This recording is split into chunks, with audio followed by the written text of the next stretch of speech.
Hi guys, welcome back to the channel. Today we're going to be looking at the MZ engine again, and where we are, and also details about how you can win a new exhaust for free for your NC750. Let's get cracking.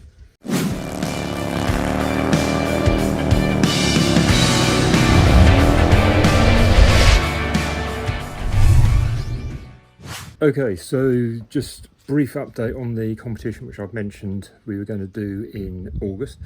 There's an exhaust coming shortly which I'm going to be reviewing, which is one of the Delcavit ones. It's got a new can on it, so it's a little bit higher quality I think than Delcavit cans we've seen before, and it should be a reasonably good comparison to the can that I did from Black Widow a few weeks ago.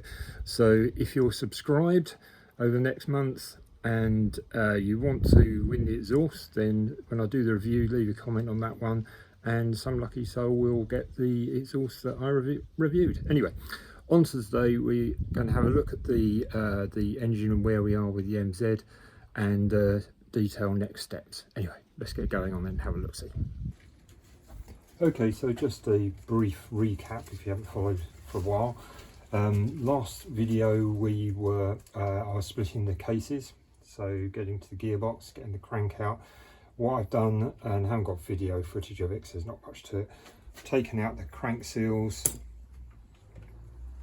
which are, as you'd expect, it's been sitting so long and absolutely rock hard and totally shot, so there's no way, even if everything else was working or saved, that was ever going to run properly, not for very long anyway.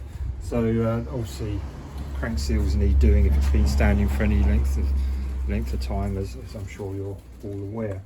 So the plan of attack for today is to excuse me, I've still got a stupid cough. Basically start to clean up the crankcases because they're filthy, and have a look at the gearbox, or the gear cluster rather, and then we're going to warm the cases up and see if we can get all the bearings out, because ultimately what I want to get to today, if I can, is a position where we've kind of got everything stripped down right to the bare bones. We've got cleaned cases and all the bearings are out, etc, etc, etc, and basically we're in a position to check the cases are sound, and I'm sure they are, and then start the rebuild back up. So I really want to get going on it now. It's been taking so long. So yeah, so anyway, first things first, I wanted to show you a little bit about the crank, which we know is shot anyway, but just thought it's something that's interesting. So go and give you a close-up of this crank. That's quite hard to show on camera, even though the camera's on a tripod, because the crank itself is quite heavy. Anyway, what we're looking at here is there's quite a significant, it looks just polished, but it's quite a significant groove here, and that's been chewed away at effectively by the oil seals. So I'm not convinced, even with new oil seals, if that comes out you can just about see it, can't you? Even with new oil seals, whether that would have sealed properly, I'm not desperately convinced. All in material, because as you can see here, if you can get it in the light, where the moisture got to the crank, you can see the moisture is sitting in the bottom. That's obviously the bit of the crank that was in the bottom of the crankcase when it had been sitting. So I'm sure you can pull it all apart and put a rod kit in it, but I haven't got the equipment or the money, frankly, to have this all unpressed and pressed up with a new conrod kit. Okay, so let's have a look at where we are with the gearbox. Okay, so good news and bad news, I guess, with the gearbox. Putting it all apart, these, unless someone tells me otherwise, these don't look to be too worn. I haven't had anything measured on the bore here, but just looking at the wear on the selector fork, so I can just get the light on it, I'm struggling a bit. There's a bit of polishing here, but I can't see anything that's ringing alarm bells, particularly to me. Shoot it in the comments down below if you're seeing something, oh hang on, that doesn't look great. So again, some polishing. I need good clean. I can't see anything too worrisome there, which is all good.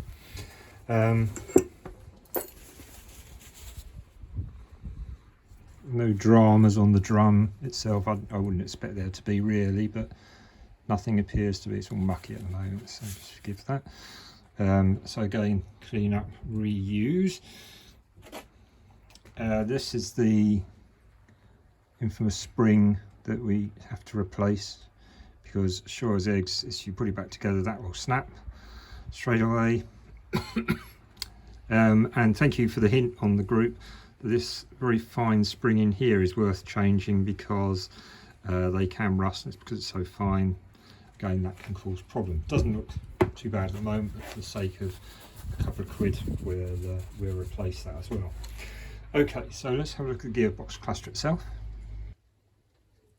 Initially, the gearbox cluster didn't look too bad. There's no sort of real horror stories there. There's no sort of teeth falling off and what have you. However, if you look here, it's quite hard to pick out this light. If I just move it in the light, you can see the mice have been at this pinion. Now, this is actually part of this. Is this the input shaft? Tell me if I'm wrong, but it's this shaft, and this gear is actually cast or machined into this shaft. So if we change that, we have to change this whole shaft, which is not a problem. It's available, it would appear. But some people saying on the net that a lot of them are like it. It's not a problem. It just doesn't look too great to me. So this gear here, the matching one, doesn't seem to be in a bad way. But I think what I'm going to have to do is I'm going to have to strip this all down off camera and have a real deep dive into everything on the ones that slide and stuff, because is that normal? Should we be able to rock that on the shaft? I know they float, but that one particularly. Tell me, does that look normal to you?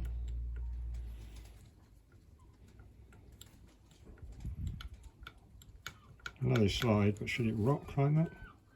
You tell me, guys, you tell me. Anyway, so that's all got to be done.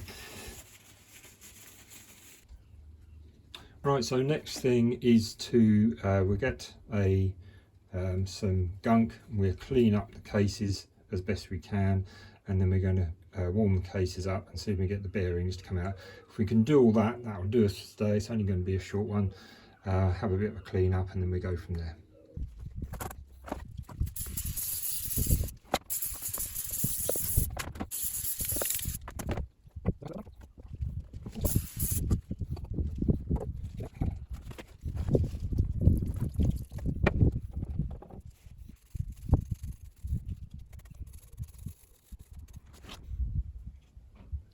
So that's one of the halves of the crankcases.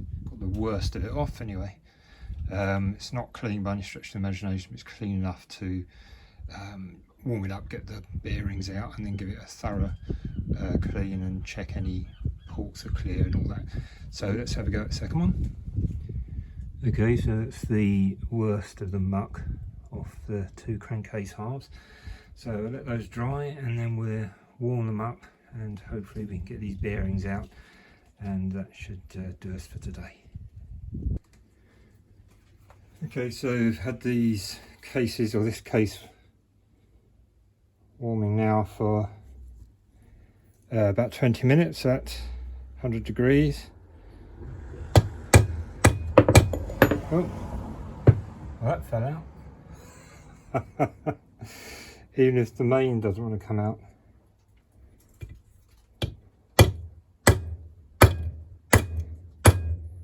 Wow, that's firmly fixed in there. Let's see if this wants to come out.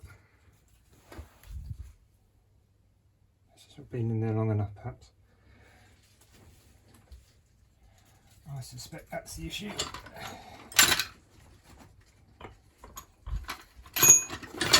The purist will say you shouldn't hit it there, you shouldn't hit it there. In reality, all these bearings are coming out anyway, so they're dead anyway.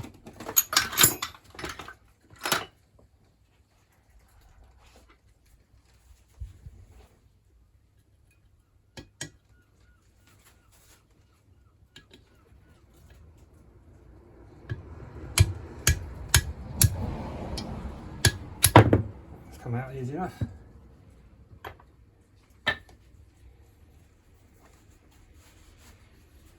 the mains don't want to come out. Oh no! It doesn't actually feel that warm.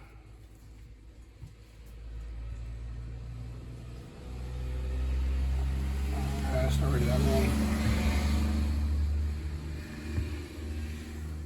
I can touch it like that and it's not up to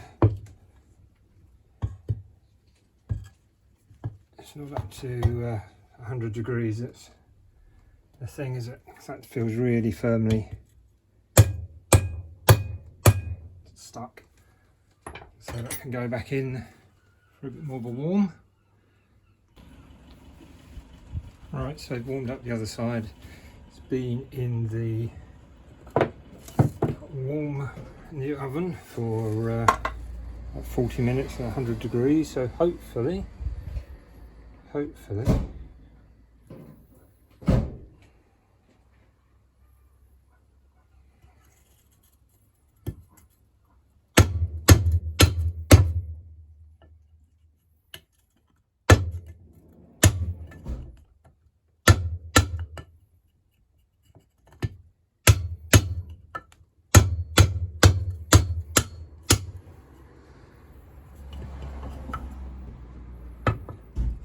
room to actually drop out.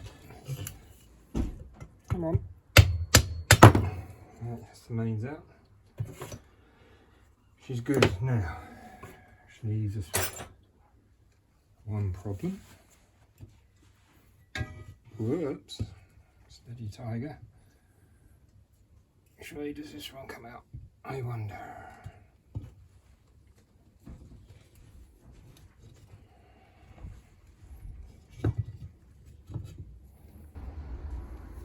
Make sure I was pushing this one through from the right side. So this one, they all head inwards basically, or towards the inner part of the engine.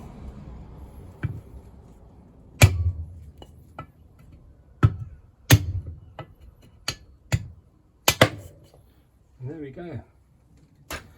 Now, the challenge that remains is how, I'm going to need your guys' help with this, how do we get the one out that's in a blind hole? How do we do this?